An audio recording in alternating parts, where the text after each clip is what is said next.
Dan ini takwa ini wasiat yang sering disampaikan. Yang dikatakan takwa itu adalah kita menjaga diri kita dari jatuhnya kepada perbuatan dosa dan maksiat. Kata Ibnu Abbas radhiyallahu anhuma bahwa orang yang bertakwa adalah orang yang takut hukuman Allah karena meninggalkan petunjuk yang telah mereka ketahui, dan mereka mengharap rahmatnya dengan membenarkan apa yang dia bawa. Itu disebutkan oleh Ibnu Rajab dalam kitabnya Jami'ul Ulum wal Hikam. Kemudian Abdullah bin Mas'ud radhiyallahu an ketika menafsirkan ayat ya ayyuhalladzina amanu taqullaha haqqa tuqatih wa la tamutunna illa wa antum muslimun. Wahai orang-orang yang beriman, bertakwalah kepada Allah dengan sebenar-benar takwa dan janganlah kalian mati melainkan dalam keadaan Islam. Dijelaskan oleh Abdullah bin Mas'ud yang dimaksud dengan takwa di sini dengan sebenar-benar takwa ayyuta'a fala yu'sa wa ayyudhkara fala yunsa wa ayyushkara fala yukfar. Ini maksud mengartikan bahwa Allah itu harus ditaati dan tidak boleh kita berbuat maksiat kepada Allah. Wa yuzkara fala yunsa, dan hendaklah kita selalu ingat kepada Allah dan jangan melupakan Allah. Wa ayyushkara fala yukfar, dan hendaklah kita selalu bersyukur kepada Allah dan tidak kufur.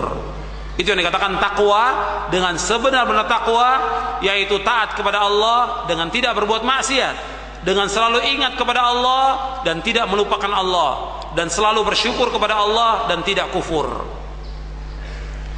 Kemudian disebutkan oleh Talq bin Habib rahimahullah, seorang tabi'i, dia mengatakan tentang takwa ini, kata beliau, at-taqwa an ta'mala bi ta'atillahi ala nuri minallah tarju thawaballah wa an tatruka ma'siyatallahi ala nuri minallah takhafu iqaballah.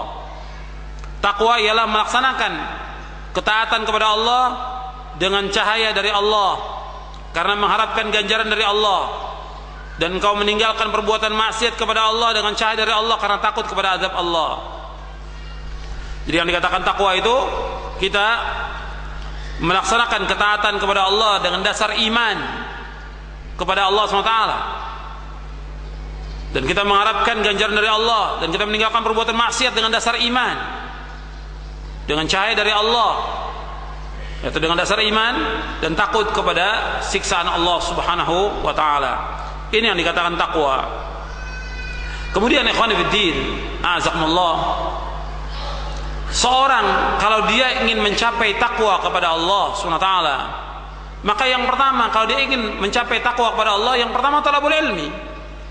Karena seorang tidak mungkin dia mencapai derajat takwa kalau dia tidak menuntut ilmu syar'i. Sebab dengan dia menuntut ilmu syar'i, dia akan tahu yang mana yang hak, yang mana yang batil, yang mana tauhid, mana syirik, mana sunnah, mana bid'ah, yang mana yang taat, mana maksiat. Dia akan tahu dengan dia talabul ilmi syar'i. Maka untuk mencapai derajat takwa, seseorang itu harus menuntut ilmu syar'i, harus belajar dengan sungguh-sungguh, mempelajari Al-Quran wa sunnah ala fahmi salaf. Kemudian yang kedua, untuk mencapai takwa, yaitu seseorang dia harus mentauhidkan Allah, menjauhkan syirik. Yang kedua, untuk mencapai takwa, dia harus mentauhidkan Allah, menjauhkan syirik. Ini takwa. Sebab nggak mungkin seorang mencapai takwa dalam keadaan dia berbuat syirik kepada Allah SWT. Dan seorang tidak akan bisa mencapai takwa kepada Allah kalau dia berbuat syirik kepada Allah. Yang dikatakan takwa ini mentauhidkan Allah Subhanahu wa taala. Jadi takwa ini mentauhidkan Allah Subhanahu wa taala. Makanya khatib-khatib yang sering mengingatkan kaum muslimin, usikum wa iyaya bitaqwallah, aku wasiatkan kepada kalian dan juga untuk diriku untuk bertakwa kepada Allah. Kalau wasiat takwa, maka dia pertama kali, para khatib, para dai, dia harus bertakwa kepada Allah dengan mentauhidkan Allah, menjauhkan syirik. Karena ini pokok daripada takwa. Jadi takwa itu mentauhidkan Allah, menjauhkan syirik. Itu takwa kepada Allah SWT.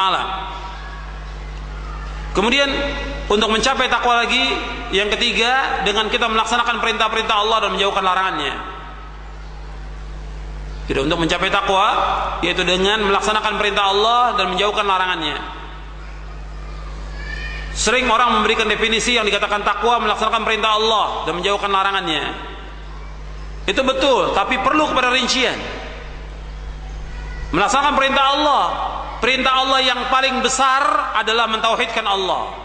Perintah Allah yang paling besar adalah mentauhidkan Allah dengan tauhid rububiyah, uluhiyah, asma wa sifat. Kemudian menjauhkan larangan. Larangan yang paling besar adalah syirik. Larangan yang paling besar di muka bumi yang Allah larang umat ini yaitu syirik. Jadi umat ini wajib menjauhkan segala macam perbuatan syirik, baik itu syirkun akbar maupun syirkun asghar. Jadi ini sering saya sampaikan tentang masalah takwa ini. Jadi seorang mencapai derajat takwa itu dengan mentauhidkan Allah dengan 3 macam tauhidnya, tauhid rububiyah, uluhiyah, asma wa sifat. Kemudian selanjutnya diantara untuk bisa mencapai takwa juga dengan kita al-amru bil ma'ruf wan nahyi 'anil munkar. Yang keempat, untuk mencapai takwa itu dengan kita melaksanakan amar ma'ruf nahi munkar.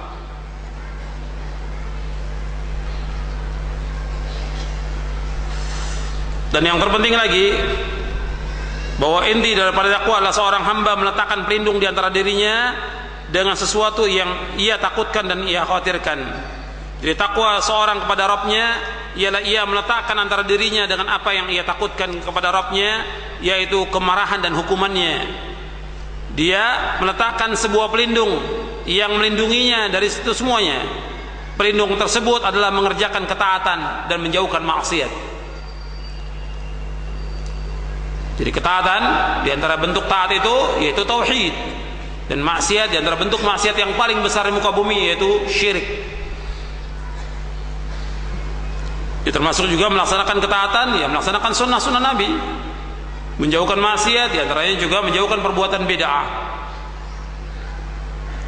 Kemudian ikhwan fillah, azakumullah, di antara pesan Nabi sallallahu alaihi wasallam kepada kita semuanya, kepada saya dan antum sekalian, untuk bertakwa kepada Allah di mana saja kita berada. Antum lihat hadisnya di halaman 39-40 itu, ittaqillaha haitsuma kunta wa atbi'is sayyi'atal hasanata tamhuha wa khaliqin nasa bi khuluqin hasan. Nabi bersabda, bertakwalah kepada Allah dimanapun engkau berada, dan iringilah perbuatan buruk dengan perbuatan baik, niscaya ia akan menghapuskannya. Serta bergaulah kepada manusia dengan akhlak yang baik, dengan akhlak yang mulia. Hadis ini hasan, diriwayatkan oleh Imam Tirmidzi, Ahmad dan Darimi dari sahabat Abu Dzar radhiyallahu an, dan juga diriwayatkan oleh Imam Tirmidzi, Ahmad dan Tabrani dalam Mu'jamul Awsat dari sahabat Mu'ad radhiyallahu an. Hadis ini hasan. Jadi Nabi menyuruh kita untuk bertakwa kepada Allah di mana saja kita berada, dan kita disuruh untuk mengiringi perbuatan jelek yang kita lakukan dengan perbuatan baik. Niscaya perbuatan yang baik akan menghapuskan perbuatan yang jelek, dan bergaulah kepada manusia dengan akhlak yang mulia. 3 pesan Nabi dalam hadis ini. Yang pertama, disuruh kita bertakwa di mana saja kita berada, di masjid, di rumah, di pasar, di kampus, di kantor, di tempat kita kerja, di tempat kita dagang, di mana saja takwa kepada Allah. Kemudian yang kedua, yaitu kita disuruh kalau kita berbuat kekeliruan, kesalahan, iringi dengan perbuatan baik, dengan melaksanakan perbuatan baik ya kepada orang tua kita, dengan melaksanakan sholat, dengan melaksanakan puasa yang sunnah, sedekah atau yang lainnya, perbuatan-perbuatan yang baik. Niscaya perbuatan yang baik itu akan menghapuskan perbuatan yang jelek, dan semua ini dikerjakan sesuai dengan sunnah. Kemudian yang ketiga, disuruh kita bergaul dengan manusia dengan akhlak yang mulia. Ya, Nabi memerintahkan kita untuk bergaul dengan manusia dengan akhlak yang mulia. Jadi akhlak yang mulia ya menolong mereka, membantu mereka, menyuruh mereka yang ma'ruf, mencegah mereka dari gangguan dan yang lainnya. Ini termasuk daripada akhlak yang mulia. Kemudian selanjutnya kita masuk poin yang keempat, yaitu kalimat was-sam'i wa ta'ah. As-sama' wa ta'ah, artinya mendengar dan taat. Mendengar dan taat, Nabi sebutkan tentang mendengar dan taat ini